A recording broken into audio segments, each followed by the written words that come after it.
Assalamualaikum warahmatullahi wabarakatuh. Perkenalkan, kami dari kelompok 5, kelas B, perangkat lunak jaringan 2, ujian tengah semester.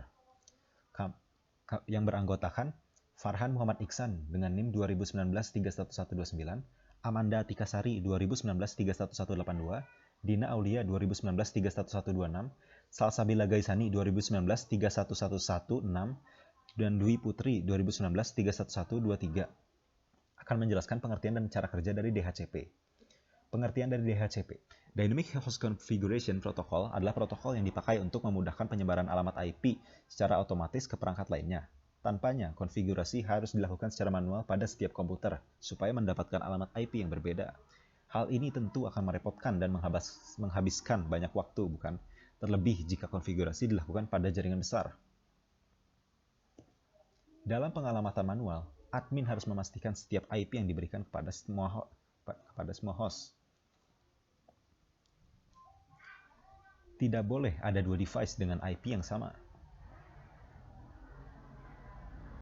Di sini saya akan menjelaskan tentang adanya DHCP agar mudah untuk mengkonfigurasi. DHCP atau Dynamic Host Configuration. Adanya DHCP agar mudah untuk mengkonfigurasi. Pada slide tersebut sudah terdapat gambar beberapa perangkat yang terhubung dalam DHCP. Namun, kita bisa melihat lagi ada alamat IP yang sama, yaitu 192.168.1.2 dan 192.168.1.2. Maka dalam DHCP itu tidak boleh ada alamat IP yang sama. Solusinya adalah DHCP merubah alamat belakang IP-nya menjadi 192.168.1.3 dan 3 device lainnya yang akhirannya X. X itu bisa diganti menjadi angka selanjutnya dan harus berbeda dengan alamat IP yang sudah ada sebelumnya. DHCP, jika diatur semua DHCP, maka semua perangkat akan diatur juga oleh DHCP. Jadi, jika ada alamat IP yang sama, maka DHCP akan merubahnya secara otomatis. Tak hanya 3 device atau 4 device, namun banyak device yang akan diubah oleh DHCP itu sendiri secara otomatis. Cara kerja dari DHCP terbagi menjadi 3 tahap, yaitu yang pertama list over, yang kedua list request, yang ketiga list selection.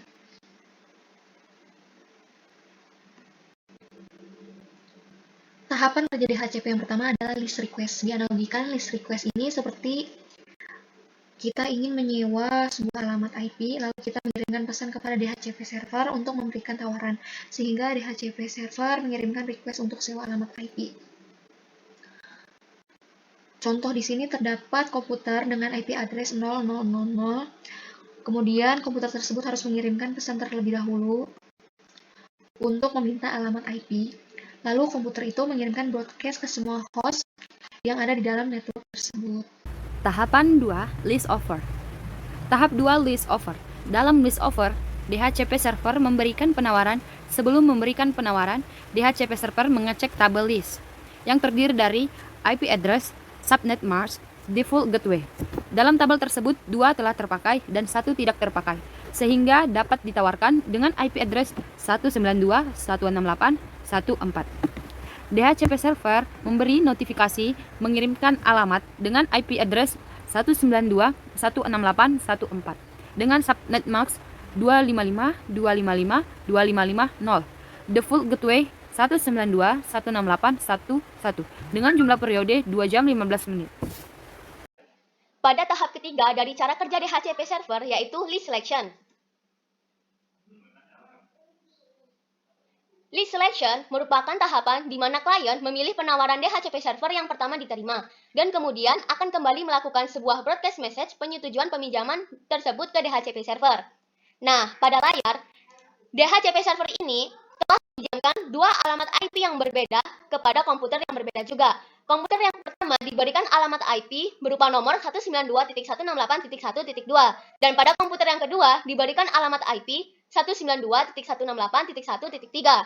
Nah, pada perangkat komputer yang baru saja dihidupkan akan segera otomatis meminta peminjaman konfigurasi alamat IP pada DHCP server. Nah, DHCP server ini akan mencari data apakah alamat IP telah terpakai semuanya atau tidak. Ketika mendapatkan alamat IP yang ada belum terpakai, maka alamat IP tersebut akan dikirimkan ke perangkat komputer yang meminta konfigurasi tersebut. Dan nantinya akan mendapatkan sebuah broadcast message bahwa tawaran diterima. Nah, ketika alamat IP tersebut yang telah dikirimkan oleh DHCP server ke perangkat komputer tadi, maka alamat IP dari komputer itu akan berubah menjadi 192.168.1.4.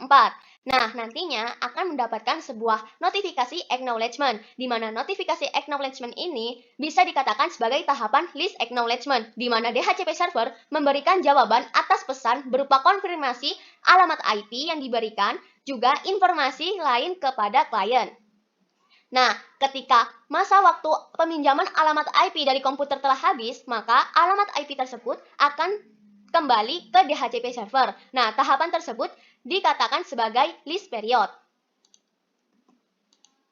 Demikian yang dapat kelompok kami sampaikan. Untuk kekurangan dari materi maupun penjelasan yang ada di dalam video kali ini, tolong dimaafkan. Terima kasih telah menonton. Sampai jumpa, sehat selalu dan tetap semangat. Terima kasih. Kerekam nggak ya?